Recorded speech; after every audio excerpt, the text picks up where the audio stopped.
Hello, friends. Hope you're living good, doing good, lifting well, feeling strong, feeling injury free, hopefully, to wherever you are on this earth.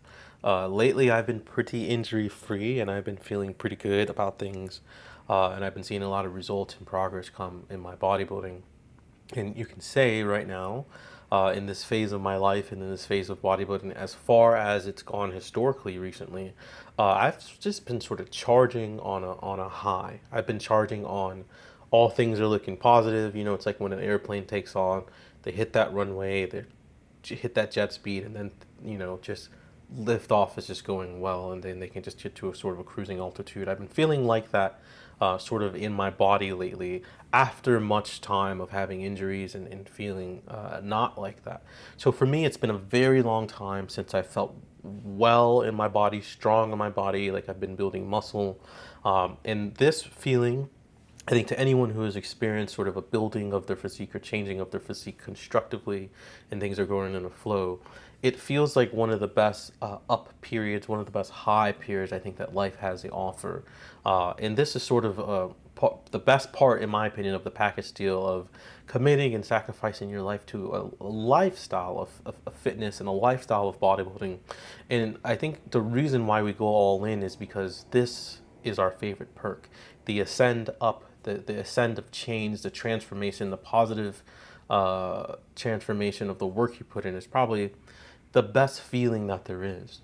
Um, but if you stick with this long enough, and if you love this long enough, you're going to have to know that life has a sort of yin and yang effect, and there are going to be periods where that is not the case. In fact, there are going to be periods where your airplane is caught in a very turbulent time, and there's a real fear of it falling from the sky going into a nosedive. And what do you do in these periods? A lot of people, in my opinion, who don't love this quit, right?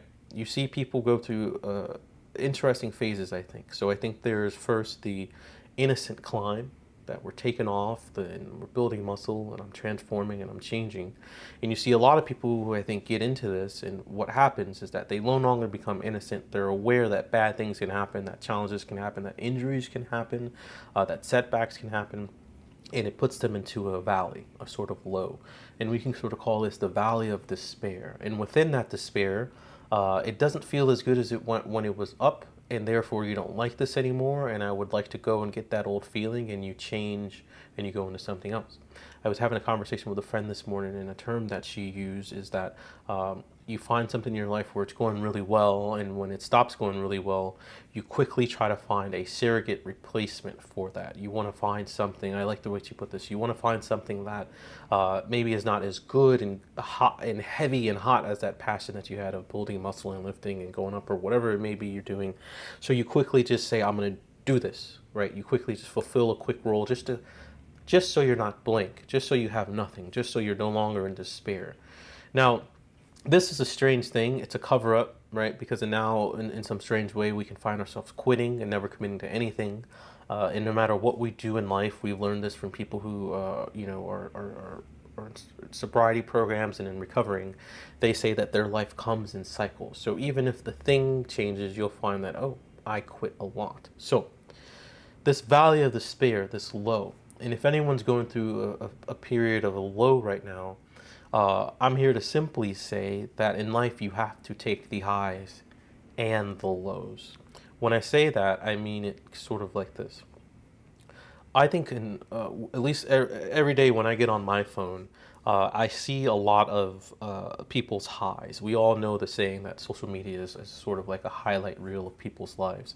And often, at least for me, when I'm not doing very well in life, when I'm at a low, I'm not sharing a lot. I think for me, a lot of social media that I see and a lot of social media that the way that I like to present it is that if I have something positive going on in my life, if I feel that I have something that I can change and transform the world and inspire, I want to share that.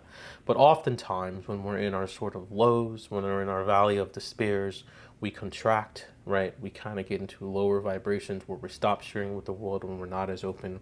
And we're in a low and we sort of hide it from the world. So much so that you can hide it from the world to the point that terrible things happen to people in these lows. Really bad things can happen to people in these lows. One of the hardest parts about these lows, I think, in particular in the bodybuilding method, is that you can identify with that feeling of the high.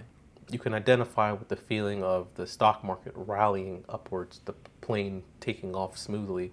And when it's no longer doing that, you can really become confused. You can say, this isn't me, this isn't what I signed up for.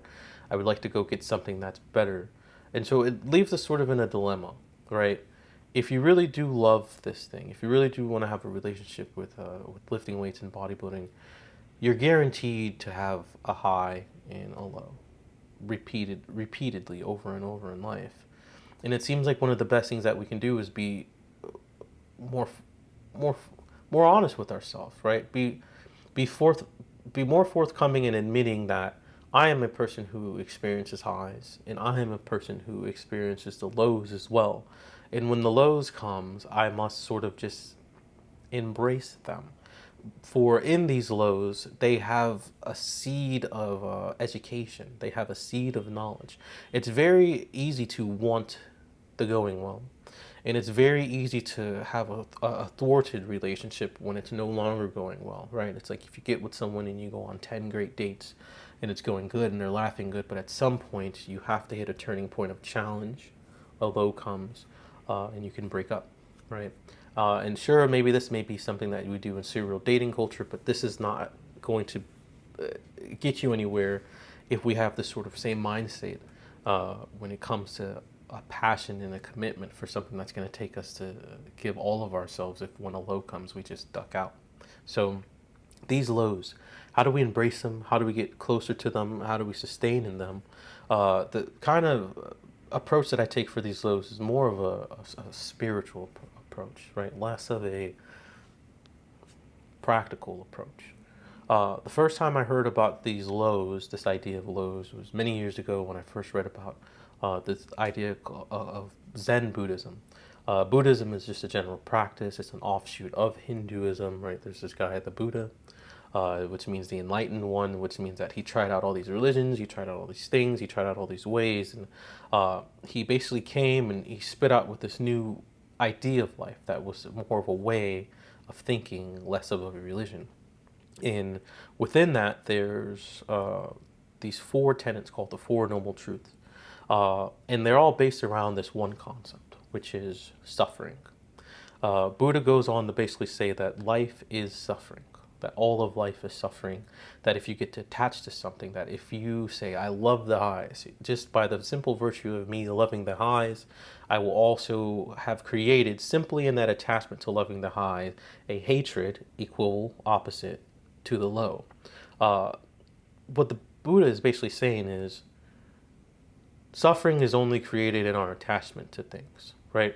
We only suffer, we only feel like a low is a low when we're only attached to only loving and being addicted to the highs.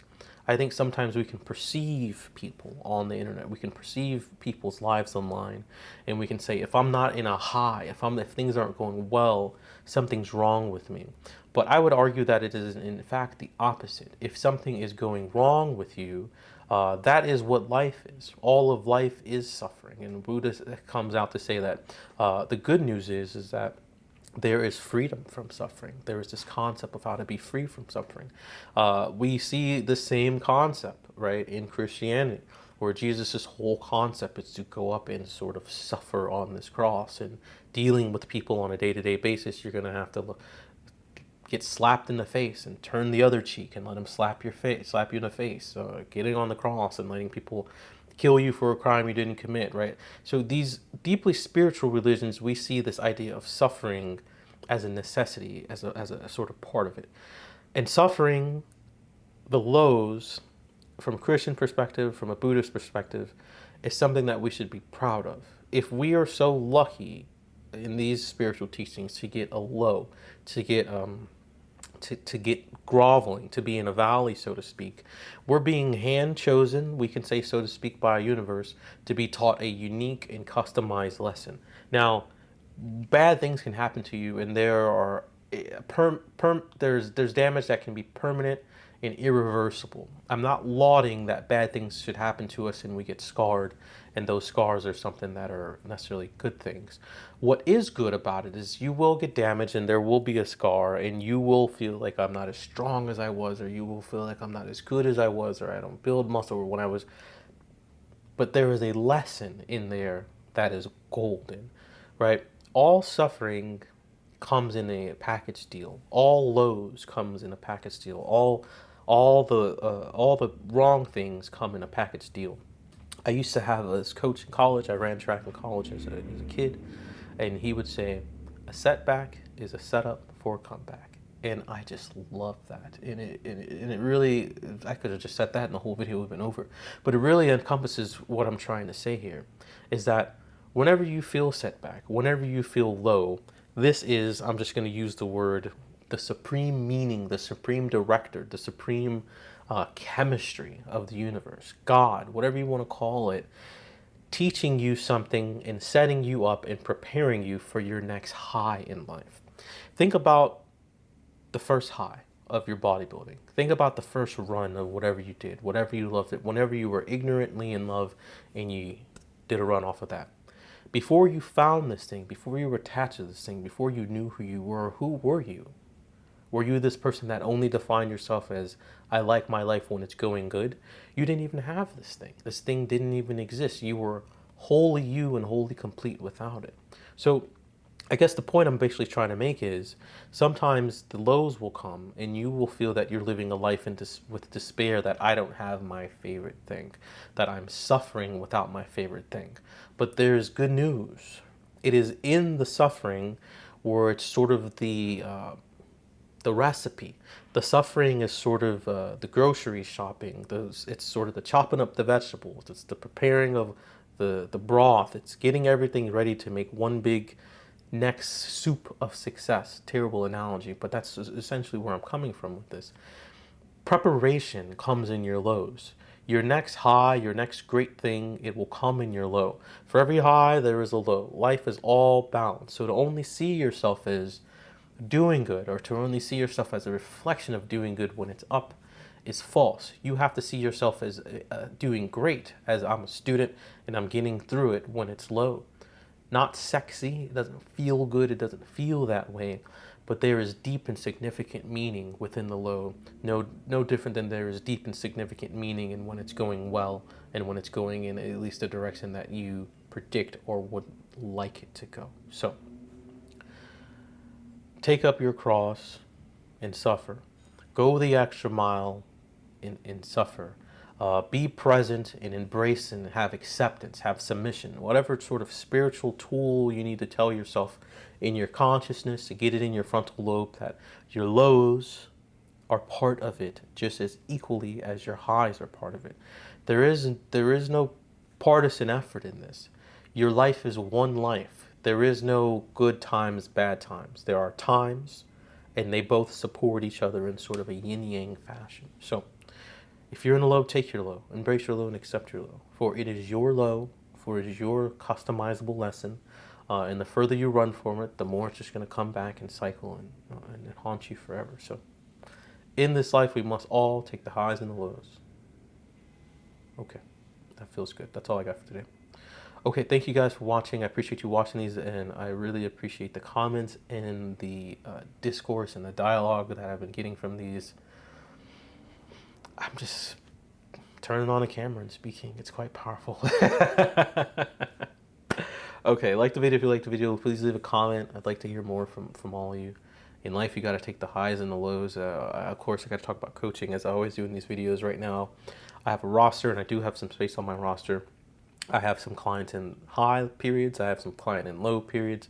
And I encourage them, no matter where they're at, that if it's high, take it, enjoy it, for this won't last forever. If it's low, embrace it, get through it, see what it can teach you, for it is going to set you up for your next comeback. Okay. Thank you all. Anything you need from me, please reach out. I would love to hear from all of you. God bless. Take care.